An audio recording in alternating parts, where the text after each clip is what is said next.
Good morning students. बेटा अपना lesson चल रहा था थर्ड और चेंजिंग अर्थ। इसमें अपन ने क्वेश्चन आंसर सीरीज चल रही है अपनी। तो क्वेश्चन 4 देखिए, इसमें give regions.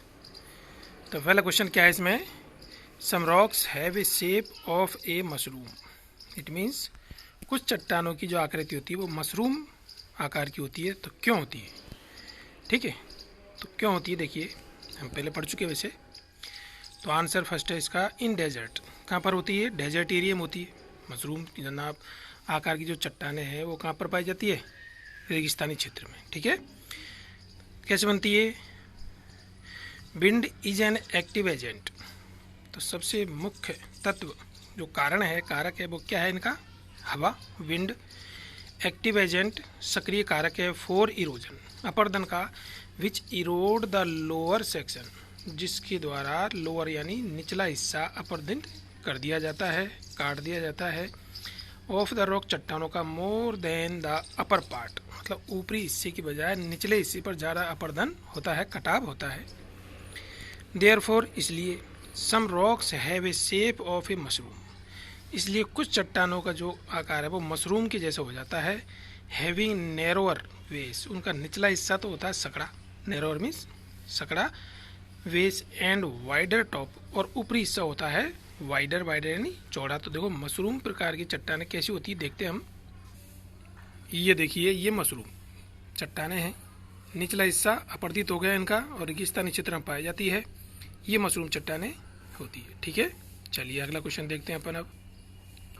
Question number second है, flood plains are very fertile. तो फ्लड प्लेन्स कौन से होते हैं? बाढ़ के द्वारा निर्मित जो मैदान होते हैं वो बहुत ही फर्टाइल यानी उपजाऊ होते हैं। क्यों होते हैं?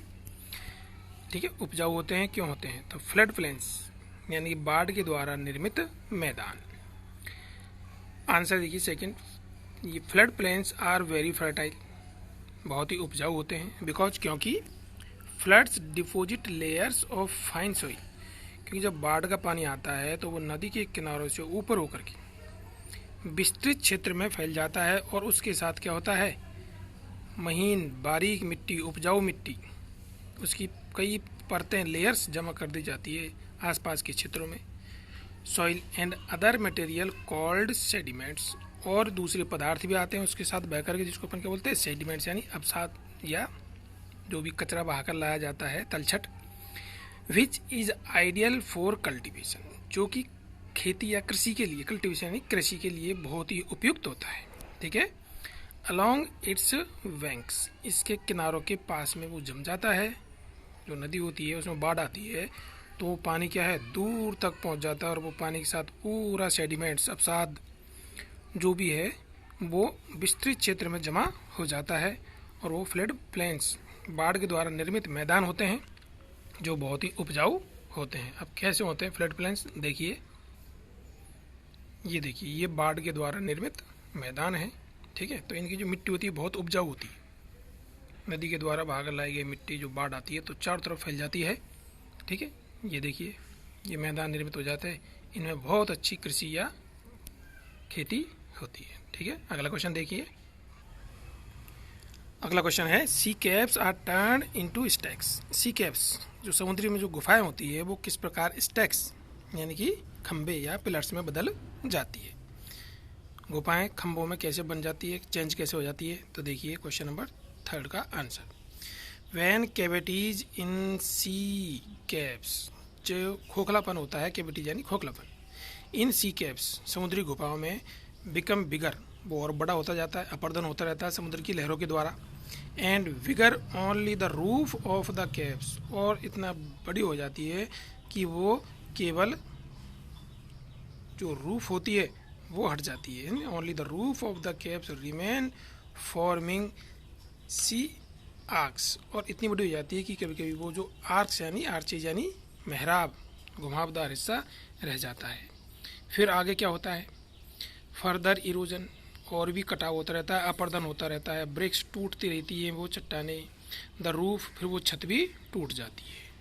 एंड ओनली वॉल्स, और केवल दीवार, मतलब दोनों तरफ की दीवारें ही रह जाती है। अपरदन से क्या, गुफा है, गुफा में और चौड़ी होगी गुफा, फिर ऊपर की छत, छत भी टूट गई तो फिर क्या बचेगा? खंभे बच जाएंगे दोनों साइड के। तो वो खंबे होते हैं उनको स्टैक्स बोलते हैं, ठीक है। And only walls are left, और केवल जो दीवारें थी दोनों तरफ की वही रह गई, विच फॉर्म्स द स्टैक्स। तो उन्हीं से क्या बनता है, स्टैक्स बनता है। अब स्टैक्स कैसे होते हैं देखिए एक बार, देखिए ये स्टैक्स है, ठीक है। अब ये क्या है, पहले गुफा थी, फिर बीच में से अपर्दन होता गया और ये स्टैक्स यानी दोनों तरफ खंबे रह गए, ठीक है। ये देखिए स्टैक्स बने हुए हैं काफ़ी सारे। तो ये क्या है, पिलर्स नुमा। पहले कभी छोटी गुफा थी, फिर वो बड़ी होती गई, फिर वो मेहराब आ गया, फिर ऊपर से ये हट गया, ठीक है बेटा। तो स्टैक्स क्या होते हैं एक बार और देख लिए। When cavities in sea, cavities यानी छोटे छोटे खोखला स्थान, इन सी कैव्स समुद्री गुफाओं में, बिकम बिगर वो बड़ा होता जाता है, एंड बिगर और बड़ा हो जाता है, only the roof of the caves remain forming, और इतनी बड़ी हो जाती है कि उनकी छत बचती है, फॉर्मिंग सी आर्क्स। तो उनमें क्या बन जाता है, मेहराब से बन जाता है, घुमावदार, जैसे हम दरवाजे बनाते हैं ना गोल गोल ऊपर से, ऐसे बन जाती है। फर्दर आगे चले क्या होता है, अपर्दन चलता रहता है, ब्रेक्स द रूफ, और फिर धीरे धीरे वो ऊपरी छत भी टूट जाती है। अब जब गेट होगा, दरवाजा होगा, दरवाजे की यदि ऊपरी छत टूट जाए तो दोनों खंबे रह जाएंगे, ठीक है।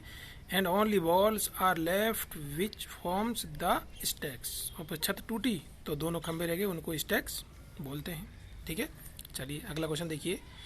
Buildings collapse due to earthquake. तो बिल्डिंग्स यानी मकान, अपने भवन होते हैं, बिल्डिंग होती है, वो कोलैप्स यानी गिर जाना, ढह जाना, ठीक है। तो ये गिर जाती है ड्यू टू अर्थक्वेक, भूकंप के कारण। ड्यू टू मीन्स कारण।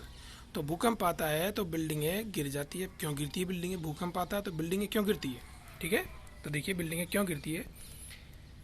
ड्यूरिंग अर्थक्वेक्स, जब भी भूकंप आते हैं, वाइब्रेशंस, वाइब्रेशन होता है, भूकंप का मतलब क्या होता है, कंपन। किसमें, भू यानी धरती में, धरती में कंपन को ही भूकंप बोलते हैं। वाइब्रेशन यानी कंपन होता है। तो ट्रेवल आउटवर्ड्स, तो ये कंपन क्या दूर तक जाता है, ट्रेवल यानी यात्रा करना, मतलब ये जब भूकंप एक जगह आता है तो वहाँ से ये कंपन कई किलोमीटर, हजारों किलोमीटर का हो सकता है, कम दूरी का हो सकता है, ज़्यादा दूरी का हो सकता है, क्योंकि जितना तेज भूकंप आएगा ज़्यादा दूर तक कंपन जाएगा। तो ट्रेवल आउटवर्ड्स, ये जो कंपन है दूर तक जाता है। फ्रॉम द एपी सेंटर, भूकंप केंद्र जहाँ पर भूकंप होता है उसको एपी सेंटर बोलते हैं। एज वेव्स, मतलब तरंगों के रूप में। एंड प्रोपोगेट, और ये फैलता है, दूर तक फैल जाता है। प्रोपोगेट यानी फैलना, दूर तक जाना। Through the surface of the earth, किसके सहारे, पृथ्वी के धरातल के सहारे सहारे ये जो कंपन है बहुत दूर तक जाता है। विच प्रोड्यूस सडन मूवमेंट, जिसके द्वारा अचानक हलचल पैदा हो जाती है, पूरी पृथ्वी कांपती है। अब जो कांपेगा इट मीन्स हिल रही है, तो अचानक एक हलचल पैदा हो जाती है। That leads to the collapse of buildings, और इसी कारण से बिल्डिंग, मकान गिर जाते हैं। यदि हम एक टेबल पर हमारी चाय का कप रख दें और उस टेबल को हम जोर से कंपन करें, हिलाएं, तो वो चाय का कप फैलेगा, बिल्कुल फैलेगा। तो ऐसे ही हमारी पृथ्वी जब पूरी हिलती है, कंपन करती है, तो मकान गिरने लग जाते हैं। देखिए चित्र में कैसे गिर, ये देखिए यहाँ भूकंप आ गया, धरती हिली, धरती हिलेगी तो सिंपल सी बात है जो भी मकान होंगे वो कोलैप्स यानी ढह जाएंगे, गिर जाएंगे, ठीक है। ये देखिए तहस नहस हो गए। तो भूकंप यानी कि जमीन का हिलना, पृथ्वी का हिलना, और जैसी कोई चीज़ हिलेगी तो उसके ऊपर रखी हुई चीज़, उसके ऊपर बनी हुई चीज़ भी गिर जाएगी। मैंने बताया था ना, यदि हम 2 गिलास या 1 गिलास कप में पानी भर के यदि टेबल पर रखते हैं, टेबल को हम जोर से धक्का मारते हैं, उसको कंपन करते हैं, हिलाते हैं, तो वो कप या गिलास नीचे गिर जाएगा। तो ये किसके कारण हुआ, कंपन के कारण। तो ये बेटा कंप्लीट हो गया अपना चैप्टर 3। सारे क्वेश्चंस को अपनी नोटबुक में नोट कर लें और लर्न करें और मेरे को चेक करवा लें, ठीक है। थैंक यू बेटा।